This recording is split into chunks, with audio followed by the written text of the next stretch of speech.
We're going to go to Jack Miller, and then we're going to come back and go to Alaska, and then Western Togoland, and then everybody from New England. I see you. We're going to get to you right after that.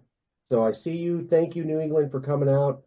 So we're going to go to Jack Miller from South Africa. Then we're going to go to Alaska, Western Togoland, and then New England. Promise. And then we'll go from there. We will make sure to get everybody involved. I promise you. So let's go to Jack Miller. Jack Miller, you're from South Africa. Why does the Cape region of South Africa deserve to be independent? Well, Mark, thank you very much. The Cape deserves to be independent for pretty much every single reason your professor spoke about earlier and more. We tick all of the boxes. But before I get into that, I just want to give a brief introduction to myself and our movement, if some of your listeners aren't aware. My name is Jack Miller from the Cape Independence Party, and we were founded in 2007. So we've been fighting for secession, self-determination, and in the interim, greater decentralization for the last 18 years. As of the last 2021 elections, we've got 2 seats in the government here in South Africa, in the city of Cape Town, and we are going and growing from strength to strength. Before I get into the details of why the Cape should be an independent country, I think it's very important, considering the events over the last few weeks, for me to say a few thank yous. And first of all, I just want to say thank you to yourself, Mark, and Jason, for putting this event together. CAPEXIT is a movement which we all have tremendous respect for, and I've got tremendous respect for many of the other secession movements which I've had the honor and pleasure of engaging with over the last year or so. And I look forward to engaging with many more secession movements around the world and building friendships and building working relationships to continue in the spirit of what Daniel Miller said earlier. So, and in addition to that, I would like to send out a huge thank you on behalf of the Cape Independence Movement and South Africans as a whole who are under the persecution of the South African government and the ANC in particular. A thank you to the American people and the outpouring of support that we've received over the last few weeks. And that would only be possible because of a South African who you guys stole from us, who happens to be the wealthiest man in the world, Elon Musk, as well as your President Donald J. Trump. And between Elon Musk and President Trump, they've really brought attention to some of the most horrific goings on here in South Africa.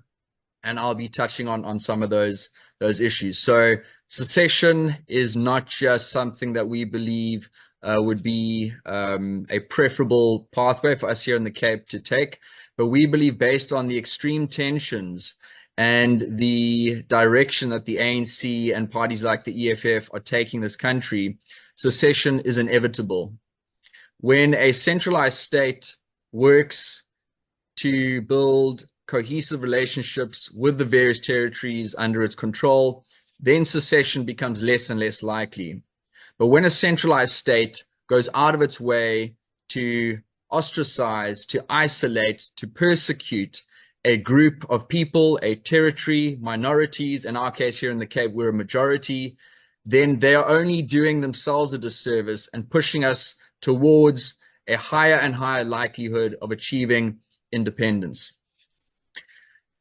The most obvious reason why the Cape should be independent is economic. We pay approximately 260 billion rand in taxes to the South African government annually. On our local and provincial allocation, we get back a total of 60 billion rand. We are losing direct access to 75% of the revenue that we produce in our province here in the Western Cape. We're one of the most productive provinces. And if we were independent, without even changing these bad communist, socialist policies and racist policies, we would overnight be able to cut taxes in half and at the same time have double the resources available to us for infrastructure, schools, hospitals, policing, etc. We have a tremendous agriculture industry, wine export, tourism, fishing, tertiary and technology economy. We consistently perform better than the rest of South Africa in terms of education and manufacturing and various other services. And here in the Western Cape, we've never, ever once voted for the national government. Not once has the Western Cape voted for the ANC in the last 30 years that the ANC has been in power in South Africa. We've consistently voted for parties other than them. At the current stage of affairs, there's a party called the Democratic Alliance, or the DA, who is seen as the opposition to the ANC, and they've won the elections here for the last 2 decades. Whether they're a real opposition or not, we don't believe they are, and I'll get into some of those issues later. But people vote for them nonetheless because they would rather have the DA than the ANC. But when we've conducted polling and other organizations have conducted polling, the numbers are resounding. 68% of the Western Cape wants a referendum on Cape independence.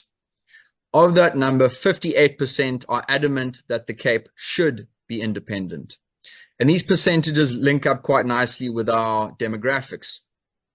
And the majority language spoken in the Cape is a language called Afrikaans. And it's a very special language because it's been formed over hundreds of years. And it's an amalgamation between Dutch and Indonesian and Malaysian and English and Khoi and San and the various influences of the people which made this unique language.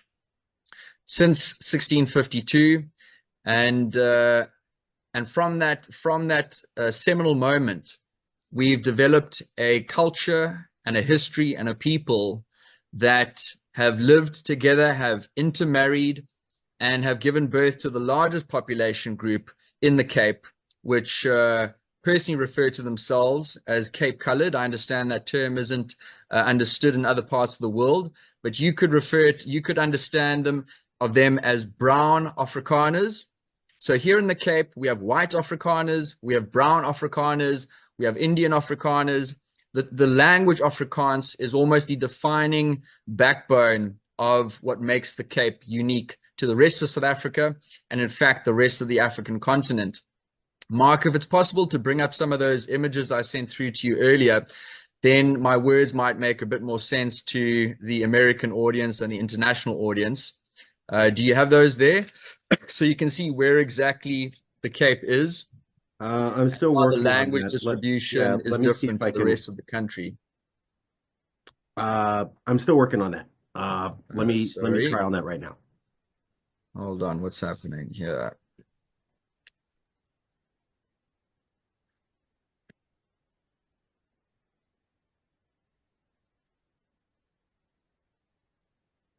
I might not be able to get the graphics up. Is that okay?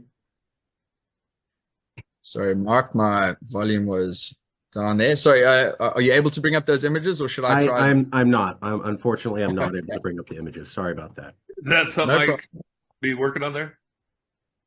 Sorry. Don't worry about it. We need to just finish this speech and move on. Sorry about that. Nope. No problem whatsoever. So basically, the territory which we call home it's about the size of France. It includes the entire Western Cape. It also includes a province called the Northern Cape, a few wards and municipalities in the Free State, as well as the Eastern Cape. In this territory, 70% of that population speaks Afrikaans. I'm going to branch off into something which we don't always like to talk about because it's a very unpleasant part of what's happening in South Africa at the moment. Some people refer to it as genocide. Depending on how you choose to look at the numbers, you can draw those conclusions. Other people say no, that the deaths of Boere and white Afrikaans farmers are not genocide proportions, and it's just that the murder rate is so bad throughout the country. But let's just go through those numbers quickly, and just to confirm that the concerns that Elon Musk has raised and President Trump has raised are in fact correct. In America, you guys have a murder rate of 5 per 100,000. India has a murder rate of 8.2 per 100,000. Israel has a murder rate of 2.4 per 100,000. Australia 1.7. Switzerland 0.8. Japan 0.5. The average murder rate in the whole of South Africa ranges anywhere between 35 and 45 murders per 100,000. Our police officers suffer a murder rate of around 60 per 100,000. So to put that into perspective, war zones like Iraq had a murder rate of around 40 per 100,000, Yemen 61 per 100,000, Somalia 34 per 100,000, Syria at its peak was 139 per 100,000. Now, to put into perspective how white Afrikaans farmers are being murdered, they have a murder rate of approximately 150 per 100,000. This is worse than most war zones around the world. And these people aren't just being killed with a bullet in the head and stealing their tractor. They are tied up, elderly women and children. It's horrific to say this, but the world needs to know they're tortured, they are raped. They are, this takes place over hours and hours and hours. Messages with their blood is written on the walls. And we have politicians in South Africa singing songs saying, kill die Boere, kill the white farmers. And nothing is done to give any, at least political pushback against these murders. And we're just absolutely grateful that the American people over the last few weeks have become aware of this. And it is yet another strong driving force behind why the Cape should become independent. Here in the Cape, we do not suffer as badly as other parts of South Africa when it comes to farm murders. The worst of the farm murders are in the ANC strongholds, the territories outside of the Cape. But we certainly, Cape independence would go a long way towards bringing stability to South Africa, putting an end to the tyranny of the racist and fascist communist government that is the ANC and EFF. And we look forward to working together with all the other secession movements around here in achieving all of our goals and bringing peace and prosperity to our parts of the world. And we'll do our best to support you and your movements in your parts of the world. Thank you very much.